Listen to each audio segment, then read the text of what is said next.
Let's do this. The Cult of Hockey podcast by the faithful and for the faithful. I'm David Staples, and I'm here tonight with Kurt Leavins and Bruce McCurdy. Tough loss, gentlemen. Tough loss.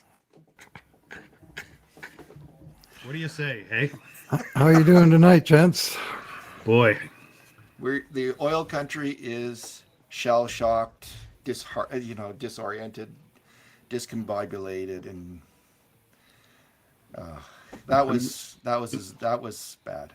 I'm glad to be on here with you guys just so I don't have to be on Twitter right now. Yeah, fair enough. Well, hopefully we won't be as... Anyway, tonight, here we go. We are going to do, instead of our usual two things, two bad things, and two numbers podcast, because it's the three of us, we're going to change the format and go with, in honor of Kurt Leavins, who every Sunday writes his fantastic, fabulous 9 Things column. We are going to go with 9 things about the Edmonton Oilers in tonight's game. And I'm gonna just start it off with the obvious. Just for years now, I have referred to the whenever the Oilers have a bad goal against, we call it the sequence of pain. Well, I think this is a historic sequence of pain for Edmonton Oilers fans.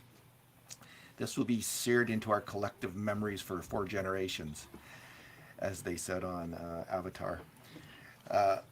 Yeah, this is a bad one. This is a real bad one. The Oilers up 4-1.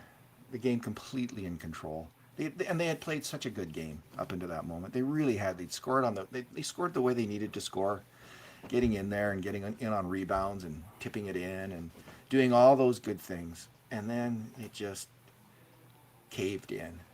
And it brings to mind other massive collapses. Most recently, the 2017 one against the Anaheim Ducks, where with a few minutes left they let in 3 goals. It was a shorter time frame. It was even more painful and more horrible, but that was different because it was marred by controversy. Ryan Kessler grabbing the leg of the goalie of Talbot, and it shouldn't have happened. The ref it was a total fustercluck from the referees. This was a fustercluck by the Edmonton Oilers. They lost their composure, man. I just saw a team that lost their composure from top to bottom, from the best player to the least player on the team. They lost their composure and they lost the game because of it. And it's a really painful way to lose the game. And I will leave it there. That's my first thing. Well, I'll give you a list. These all happened in the playoffs. The one that I refer to as the debacle on Manchester, where Edmonton led LA Kings 5-0 in the third period and let it get away in overtime.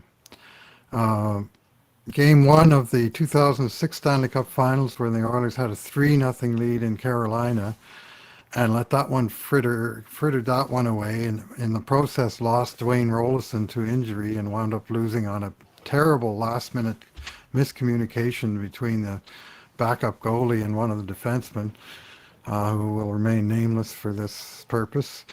Then there was and they lost 5-4 and started the sequence of pain on a lost series. And there's the one you referenced, David, in Anaheim, where the Oilers led 3-0 with, I think, 4. And Anaheim pulled their goalie 3 times and scored 3 goals while the goalie was pulled to tie it. And then they extended the overtime to a painful 2 period and a half of overtime before Corey Perry, of all people, scored to win it. Like, it was just a horrible nightmare, the way that game ended. And again, that started the Oilers on the slippery slope to a series loss. And then you add this one to that list. 3-goal lead. That game needs to be won. A professional team closes that game out, and the Oilers did not get the job done, and they pissed it away. There was some real bad hockey in there, and as you say, they lost their composure, and it's just not good enough. Indeed. I'm just going to be posting this YouTube link. Bruce, I don't know if Kurt, did you notice that Bruce sounded a little gravelly there or something? A wee bit, but he's smoothed out now. Smooth as... All right. Kurt, what's your first thing? Well, my first thing is Josh Archibald. And I take no pleasure in saying this because, I mean, Josh Archibald is one of those heart and soul players who gives you everything he has every night. Highly effective role player. Ticks off a dozen boxes. However, I tweeted when the penalty was called, you cannot take that kind of penalty at that spot on the ice, at that moment in the game, in those circumstances. You cannot. It was an undisciplined penalty. The referee got it right. Nobody blew a call. And I remember tweeting out, boy, you know, I love Josh Archibald, but you can't take that penalty. Boom. 4-2. And at that point, I turned to my wife and I said, this isn't going to be good. Because in any sport, but particularly in hockey, momentum is everything. And the momentum just rolled right down the hill.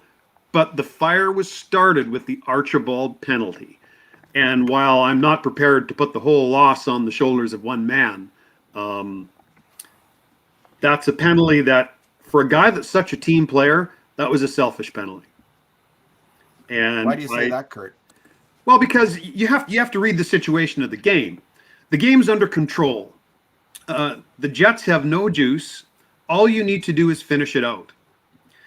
He was angry because he took a slash to the stick. And instead of recognizing the situation like a veteran player should, and just smiling, turning the other cheek, and skating away, he went after him and retaliated. And I can tell you, referees will call the retaliation end of those penalties 98 times out of 100. And this one they did, and they got it right. And that's why I think it's selfish. A good team player does not put his team in that spot at that moment in the game. The Jets are a team that really rolls on emotion. You gave them some air to breathe.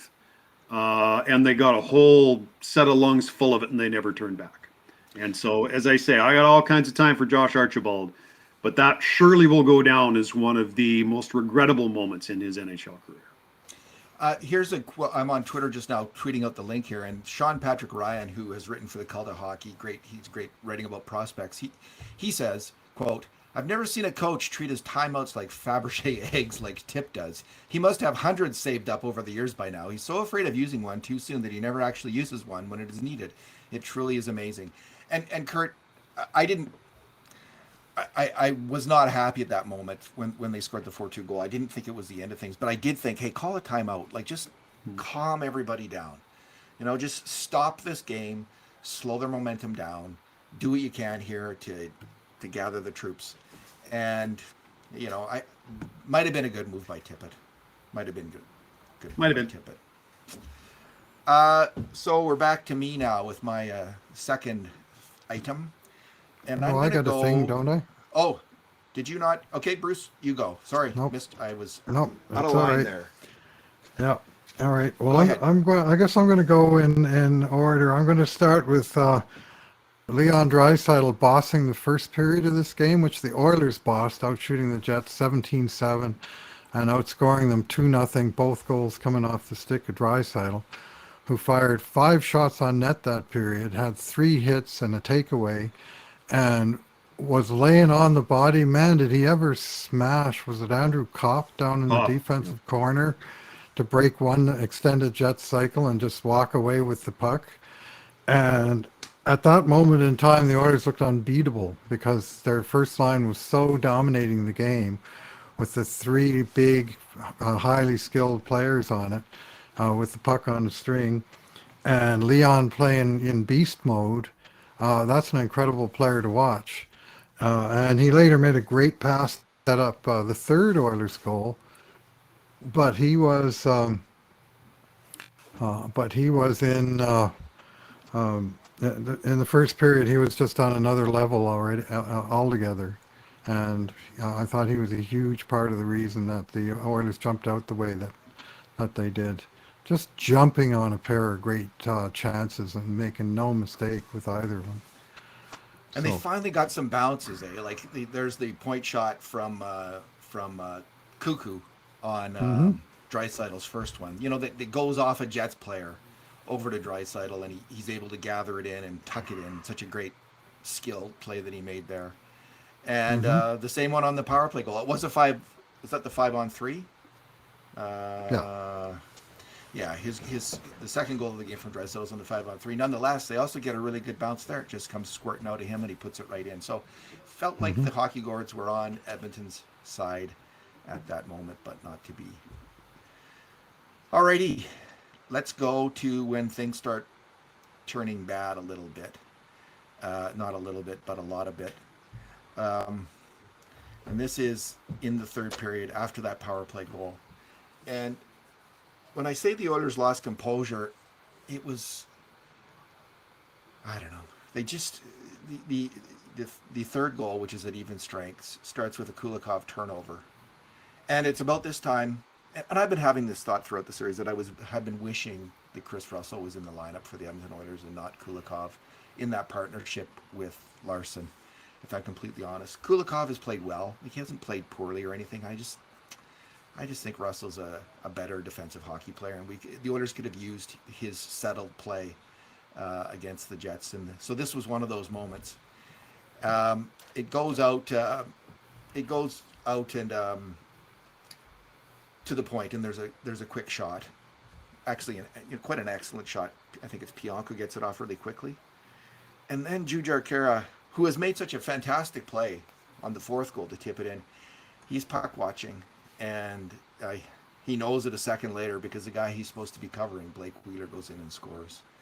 And that moment, I don't really like the point shot was fantastic, and it's the guys who might have blocked that shot, I think, were Archibald and Kassian. That was a pretty tough shot to block, but Khaira has got to be defensively aware. He's got to be watching that man who's coming in, Wheeler, and he wasn't.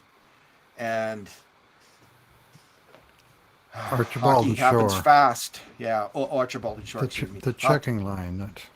Yeah, hockey happens fast, but not so. But you just know that the danger is those guys creeping in, and Khaira had to cover one of them, and he failed to do so. Then on the fourth and tying goal, McDavid is the one with the turnover, and I mean, I was listening to Bieksa and the others after the game, and I can't remember who thought it just such an uncustomary play from Connor McDavid to turn it over. But Bieksa was saying, when momentum starts swinging against you, things like that happen. But again, that's Connor McDavid, who never makes that play, who never just coughs it up the boards like that, and he did it. And bam, back to the Morrissey at the point, and then Puljujarvi. They just struck me as they were all over eager in that moment. They were too aggressive, or he goes out there and he just has to stay in his way and not. But he does the spin around, which is the worst thing you can ever do in hockey, is the spin around. You're going to lose your man. Yeah. You overcommit and you spin, and again, that's a rookie mistake. Just like Khaira's, these are big mistakes in a crucial moment from Khaira and Puljujarvi on the play, and then the shot itself may have been tipped, and McDavid, and then McDavid also does the flyby screen with the Winnipeg Jets forward on that goal against. So those kind of defensive errors, they didn't have them in the first two games to speak of, really, but they had them here in an absolutely critical and crucial moment, and it's going to cost them the season. Although, you know what, David, since you brought up Kulikov, the Larson-Kulikov pair was on the air for a critical goal against in all three games. Yeah. Because remember, it was the split defense play in game one. It was the double screen in overtime in game two, and then this one in game three, and they're supposed to be your shutdown pairing. And I just felt with the overtime shot in the last game that Chris Russell doesn't let that shot through. Like he will stop that. He will not have. Yeah. He won't have that happen. So maybe that's unfair, and that's certainly second guessing after the fact, or 2020 hindsight. But it's just, I just think they miss him. They miss that guy, and he definitely would have helped in a game like this tonight, when they started to leak. Larson came out after the power play goal. By Winnipeg, and he made 3 good defensive plays in one shift. He stopped them in the neutral zone. He stopped a pass coming into the slot, and he chipped away the puck as it was coming over the blue line. That's the kind of settled veteran play that the Oilers needed from Nurse and other players at that moment, Ethan Bear, Kulikov, and they just didn't get it from enough of them, and that's why the Jets were able to come back. There just wasn't that veteran take charge defensive play from enough of them that Adam Larson had exhibited. I wish he just could have played the whole rest of the game, honestly, but he couldn't. Who are we at now? Is it just give me a second here and I Is it me now, I think? yeah. Yeah. Thanks, Bruce. On a brighter note, Zach Kassian played his best game of the season and maybe his best game in the last couple of years. This was close to the Zach Kassian we saw in the last time the Oilers were in the real playoffs. He was terrific all game long, scored a great goal and beat Scheifele on the back check to the net to get the beautiful pass from Draisaitl to thread the needle and put it in. He was physical, he was smart, he was flying. When they put Zach Kassian in the lineup in game one, I think a lot of people were quite fairly asking, boy, really, we haven't seen the real Zach Kassian in a long while. And to be fair, we really didn't see him in the first two games either. But he showed up tonight. And you know what? When you had a performance like that from an emotional difference-making player, if you win this game, chances are that puff of wind is still in your sails going into game four. But it's going to be a whole lot tougher for him to recreate that now with the letdown that we experienced in game three. So I thought Kassian was great, but part of the problem of the meltdown here is that a lot of guys who had great performances, like Kassian, like Draisaitl, that stuff is really going to get lost in the background because there's too much smoke in the way. Yeah. What do we have the grade A chances at, Bruce? It's really close again in this game. This is another really 16 to 18 for the Jets. Yeah. Yeah, Another really super yeah. close game. So Yeah. I'm really despondent at the loss, but not overall about this team. And it's obviously very frustrating. Kassian, I love that he's playing the first goal. He took up two men in front of the net, and that was part of the Draisaitl's great play there. And just of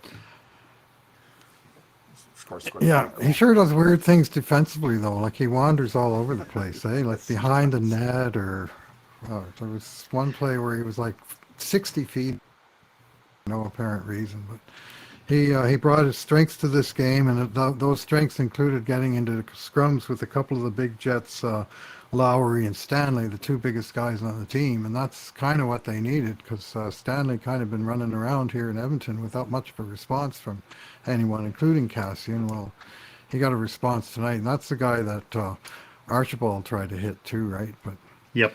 he crossed the line in the process. So There's irony for you. Where Josh Archibald crossed the line and Zach Kassian didn't. yeah, good point. Someone says, "Are you serious, David Staples? We should have won this game. It was a gimme." People are taking a exception to my Russell comment, and I'm not saying they necessarily would have won the game with Chris Russell. I just think he is that player who, when you need a defensive stop, he makes it. And watching him all these years, we've seen it repeatedly. I think it's a fair comment, and I will stick to that. I'll back you up on He that. should have won this game, full stop. Yes, agreed. Exactly. It wasn't. Yeah. It's a lot of the guys needed just to make better defensive plays. Bruce, I think, are we at you now, or is it? Yeah. so. We talked earlier about Kulikov. Remember the other guy's name who came up at the trade deadline? Luke Glendening, right-handed face-off whiz that won over 60% of his face-offs, penalty killer for Detroit. And the general take was he's good on face-offs, not good enough in anybody else. Face-offs are not that important. Well, I'll tell you how unimportant face-offs are. Tonight there was 24 face-offs in Edmonton Oilers' end of the ice, and the Oilers won 4 of the 24, and Winnipeg won 20 of the 24, including the face-off that led to the power play goal that started the epic collapse. And then, of course, directly losing the face-off that went bam in the net for the game-winning goal. The Oilers' inability to win face-offs, especially defensive type, was a huge factor in them blowing this lead and losing this game. Huge. On the including night they were winning goal. 23 of 62 for 37%. So side of their zone, they were 19-4, 19 against. Like all of that deficit occurred behind their own blue line. And it crushed them because Winnipeg were establishing possession, draw after draw. Smith would make a save, cover the puck, and it wouldn't matter because the puck would go right back to Winnipeg on the opposing faceoff. Edmonton could not win a draw. And it was immensely costly. As a factor, that's one factor that cost them the game. They could have won this game with one decent, reliable guy, especially a right shot, who could win a face-off on that side of the ice, and they just don't have that guy. Yeah, well, the overtime goal is right off the face-off, right? So Sure was, boom. yeah. Draisaitl was 2 out of 8 on the D zone. Kara was 1 out of 8, and he got kicked out of the circle twice, and Shore went 0-2. So that line went 1 for 10 in the defensive zone. It was them that got burned. It wasn't even like a battle puck, like a saw-off where the winger had to go and win it. Nope, it was a pass right to Ehlers, bam, in the net. I thought on that winning goal, I would have liked Mike Smith to make that save. I know it was a hell of a shot. It was a great shot, but it's from outside, and he's no one's screening him, and it's an outside shot, and it's off a set play. So I think you can, like he seemed, the goalies are always far back in their nets now, but it seems to me on that particular play where the shot might be coming from, you can start out fairly high, maybe move back. Maybe I'm wrong about this. I'm not an expert on goaltending, but he got beat on that one glove side. He played pretty well overall. He had some good saves. He put out a few fires along.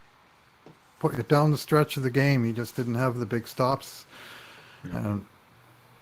Yeah, I wish he had that one, obviously, and I think he should have had that one. I think a goalie in the NHL should make that stop, and he didn't. How about the tying goal? The one that Harvey just barely tipped and it fluttered, and somehow it went under Smith's glove from like 40 feet out. See, that's the one I had more trouble with that goal than I did with the overtime goal. I know David and I don't see 100% eye to eye on that, but that's the one. Yeah, it was a tip, but I thought it was an awfully long tip, and he should have had a chance to recover and didn't.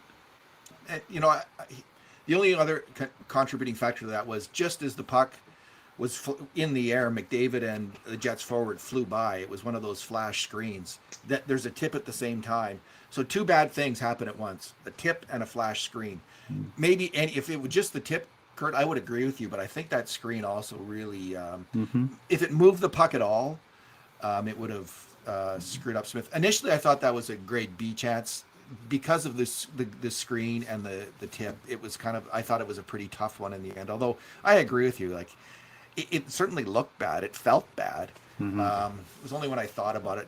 Is it fair to say that he shouldn't have saved it or not? I kind of leaned towards, well, there was a couple really tough things that happened there to contribute to that goal going in. I really like Bruce's point about face-offs. I played a fair bit of good hockey when I was a much younger man. I've covered lots of good hockey. I've never talked to a hockey player or a coach who thought that face-offs were unimportant. Not one. And I know there's a few people out there that insist that they're not. I don't think it's anybody on this podcast. But in like 40 years of being involved in hockey, I've never talked to a person in organized hockey who thought face-offs were unimportant. And so I look sideways at the people who tell me that today, and tonight is further evidence of that, just as Bruce said. It's in the margins, Kurt. Like it's in the 1 or 2 or 3%, and it probably only makes a big difference in a fraction of games. But this was certainly one of those games, and there's times, and we talked about this for the trade deadline, said there'll be a game sometime in the playoffs where they might wish they had that, that face-off whiz that have, and that night happens to be tonight. So. Kurt, I have to own to being one of the people who now and then will say face-offs aren't that important. I wouldn't say they're not important. They're one more battle. Every battle in hockey is important, but they are just one more battle. But it's a kind of a different kind of battle. because everyone is set up, usually have fresh troops out there. They're set up in a defensive structure. It's not chaos. So if you lose that battle, it's not as bad as losing some battles. But obviously they're important, especially on the power play. Losing face-offs on the power play, the other team can then dominate the puck for 30, 40, 50 seconds right off that one win. At even strength, I think we can count on one hand probably the time at even strength this year a face-off contributed to a goal against. Just happens that was one of them tonight. Yeah, but I have to say, just drawing a straight line to a goal against isn't the only way to measure the effectiveness of face-offs. It boils down to possession, and when you don't have possession of the puck, not only are you not threatening at the other end, but you're defending at your end. And if you have offensive players on the ice, you're spending their time defending instead of attacking. So I'll stand by my comment. Most players, any player I've ever talked to or dealt with, always thought they were a pretty integral part of the game. So I'll stand by my rant. Good. The one puck battle that gets measured, right? And there's all those battles along, and they rarely get measured unless there's a clear giveaway or takeaway. They count some, and not at least every face-off they do count them. I thought there was maybe one or two tonight that I thought, like they said, Leon lost the face-off that on the play that led to the power play goal when the puck went forward from him by about a foot, and then he powered his way in there and pulled it back, and it looked to me like a clear win for Leon, but they called that. Yeah, so, I agree with you on some that. Some of it's judgment calls, but some it is the one that gets measured, so it's kind of the weather vane. How's your team doing on winning face-offs? Well, you can look at your puck battles. Well, face-offs are one, and I've seen nights where a team sucked in the face-off circle the other battles, so it doesn't always tell you a whole lot. It gives you an idea. I would count tonight on puck battles along the walls, but it would take a Herculean effort because there was a whole lot of them. Yeah. I mean, Ethan Bear, I don't know how many battles he was in. He lost he won quite, but time and again, the puck would go into his corner, and by the time it came out of that corner, it would be on a Winnipeg player's stick. Wouldn't necessarily be a giveaway or a poor play. It would just be a battle lost in the corner, and he was he that was one player that stood out to my eye, and I'm a huge fan of Ethan Bear, but I thought he was Winnipeg him at times. And Dave Tippett thought the opposite. He said he thought Bear was fine. He got asked the question by somebody who apparently had seen what I'd seen, but he said, and protecting his player maybe, but he said he thought Bear was fine on the first pairing, and he wasn't going to change it, which was the key to the question. Well, I wouldn't go back to Barry either. I like tonight better, but I do think Bear was part of the collective kind of collapse towards the end of the game. Like he had his bad moments out there, and it's pretty difficult to say changing one or two things was going to reverse that. That was an avalanche of things, right? Indeed. Yeah. All right, let's continue on, and I'm going to go to a good thing, which is the play of the Smurf line, Kailer Yamamoto, Tyler Ennis, and Gaetan Haas. And I thought they were really good. I thought that, I don't know what they didn't give up much in terms of grade A chances. Let me just do a quick look here. And but they did almost score in overtime. They Haas, the Winnipeg player, turned it over the puck, and Haas jumped on it because of his speed. The speed did work out there, and he flipped it to Yamamoto, who had two really good chances, and it would have been obviously fantastic if he had scored. He did not score, but that line was smoking it all night. They were getting out there, going fast, battling hard. They looked dangerous. They at least got it even, I think, in the play. They were in Winnipeg, and they felt dangerous. Like it felt like they actually might get a goal. And that's not surprising because Ennis and Yamamoto are both strong offensive wingers. I liked the fourth line.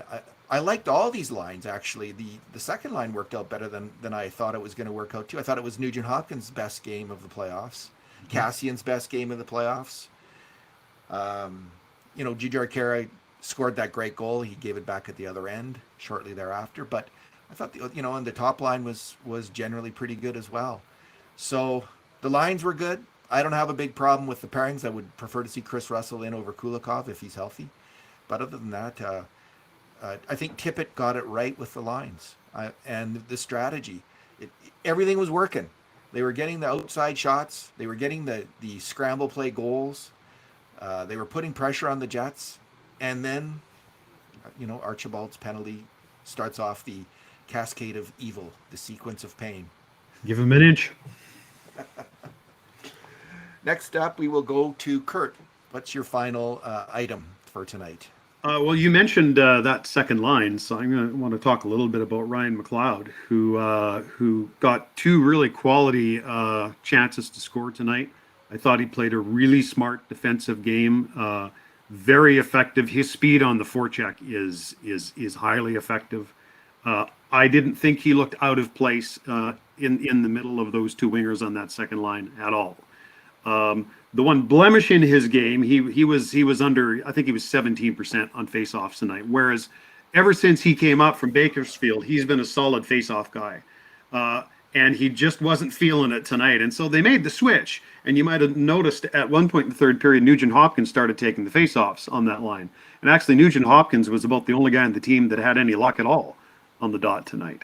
But otherwise, every time I see Ryan McLeod, I keep thinking, boy, if that guy can be your third line center next year on an entry level contract, it sure gives Ken Holland more money to spend on other areas. And after watching this tonight, you can be more and more convinced that Ken Holland needs to spend money on other areas. So I'm really pleased with the progression of Ryan McLeod and arrows up for the kid. Yeah, I guess they're going to still need that right.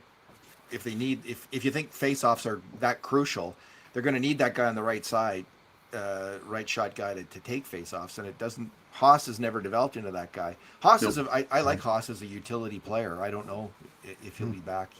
He had a good game tonight. Yeah, but, I think Haas is. I have time for Haas. I just think he's a 13th forward, and part of the reason is in that role you do have to win draws, and he just doesn't. And he doesn't score either. He gets to places fast. I think he's an intelligent player. I admire that in him. But he's not a well-rounded player. I was one of those people at the deadline who thought they should have gone out and got Glendening or got Sutter from Vancouver, who ended up hurt, so it was irrelevant. But I really thought they should have gone out and got one of those guys. And I think the fact that they didn't make a big difference the rest of the season, and maybe not even in game 1 and game 2. But I agree with Bruce. It made a difference tonight. I do like McLeod. He's a very fast player. Sometimes I wish he would be a bit more physical. I think that's what people have been watching him throughout his career have always wished with McLeod, that when he goes in on the forecheck, that he uses his body now and then. He doesn't.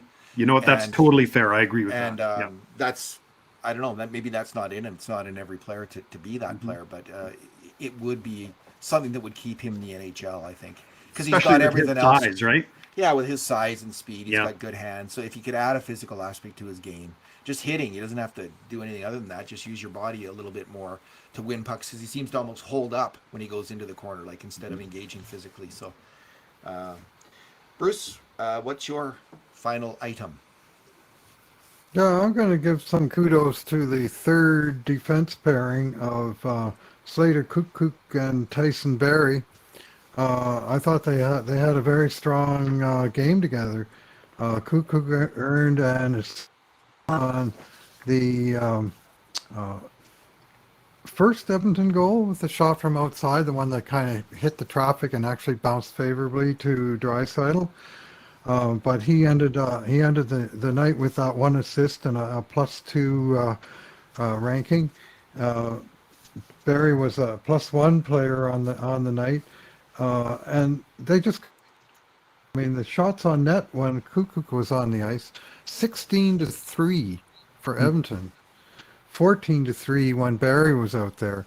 And Barrie was involved in some pretty dangerous plays in the third period. I mean, that one shot that he took that Nuge tipped out of the air and it bounced off the ice and it looked like it was going right into the top corner. That was a fantastic save by Connor Hellebuyck.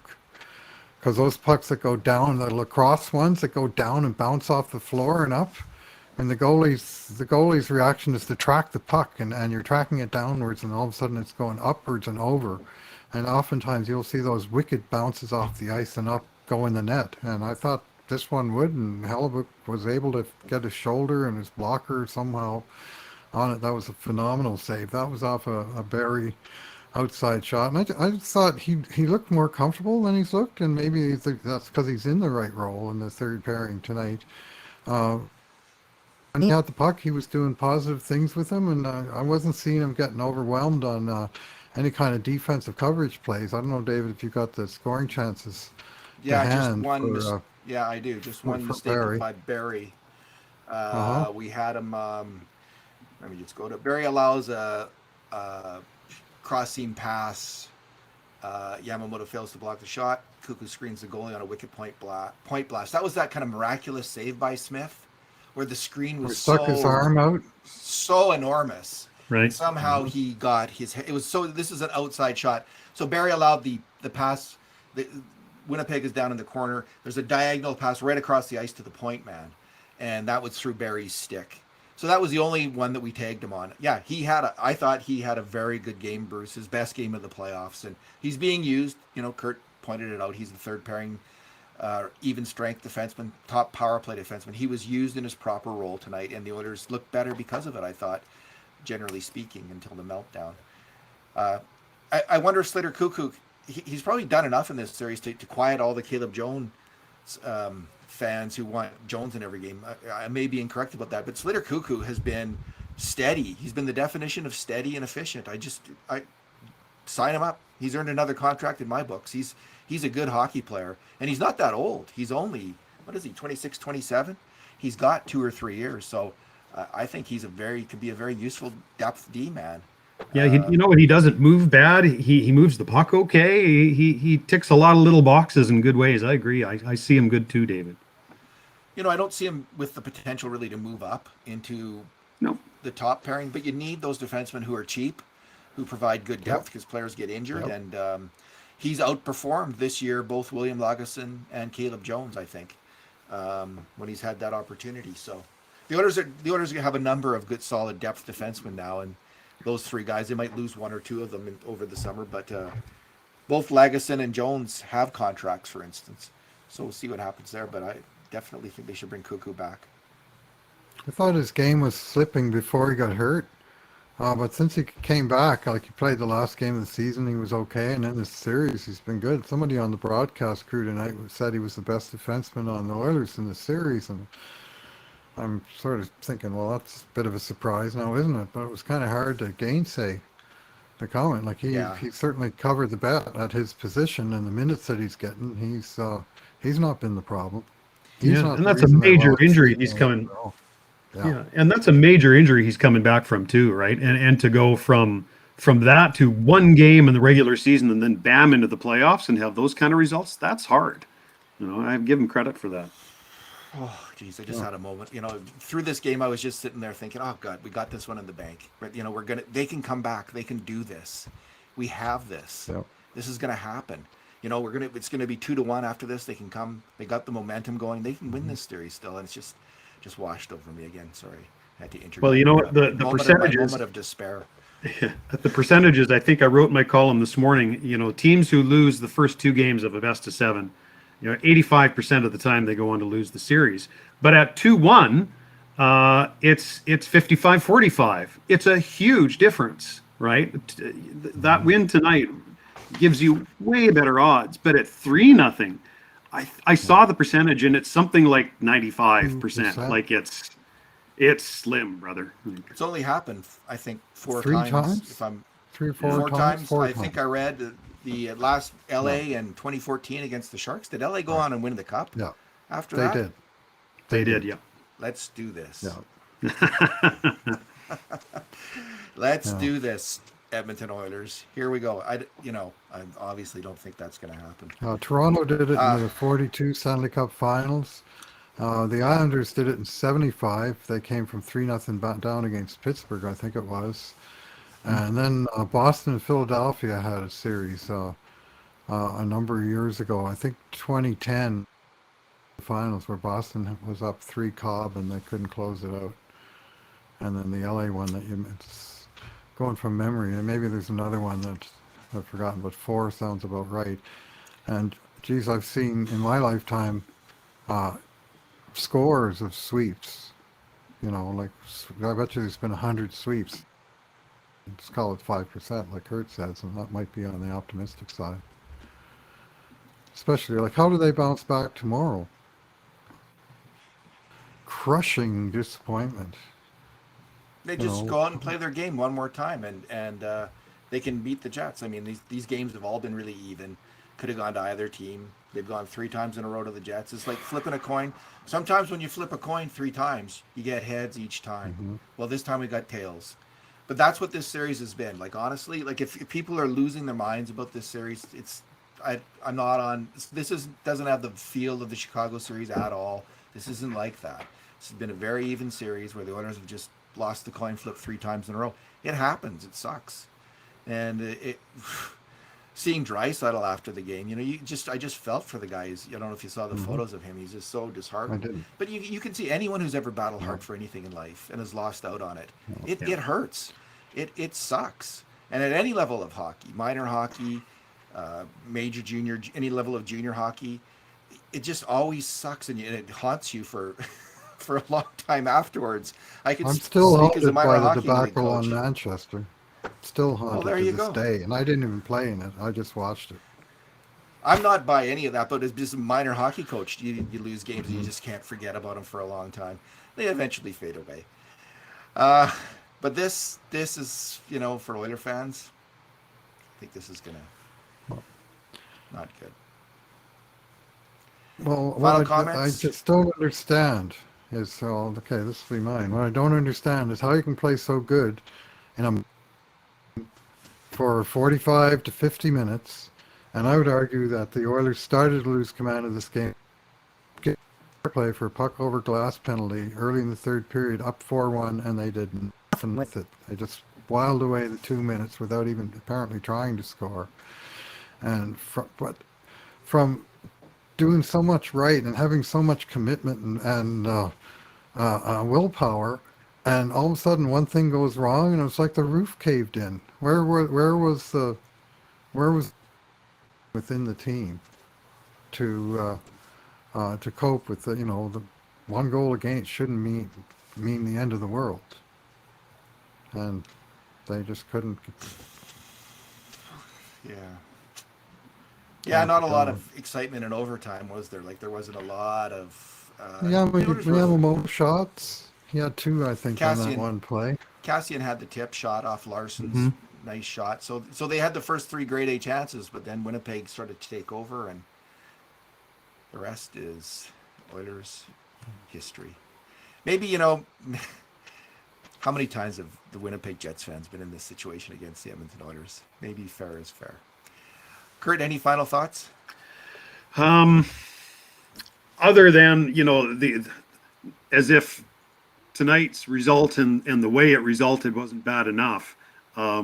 Because of the overtime, you had to tax your key players even further with the back-to-back games. So this back-to-back situation, which just as easily could have penalized the Jets. It was the same for both sides. But in this situation, I think it penalizes the Oilers.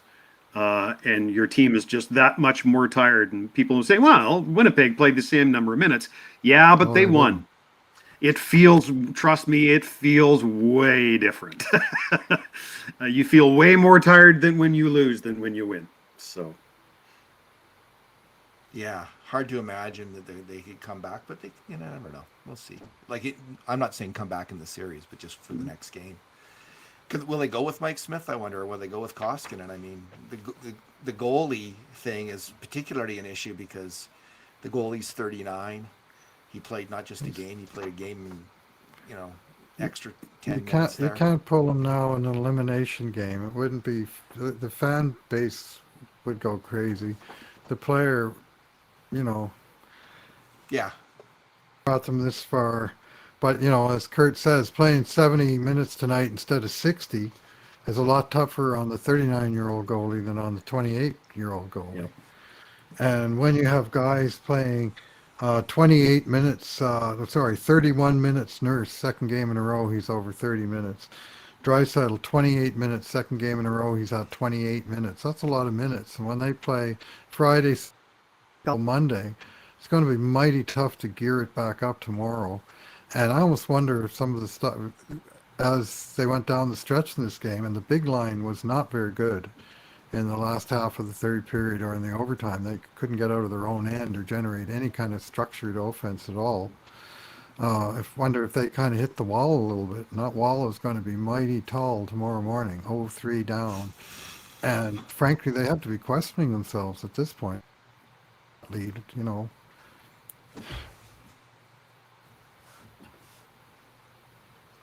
Indeed. Let's leave it there, gentlemen. Thanks for talking tonight, Kurt. Yeah. Thanks for talking, Bruce. Yeah, thanks for listening, everyone. And in the meantime, and in between times, this has been another edition of the Cult of Hockey podcast.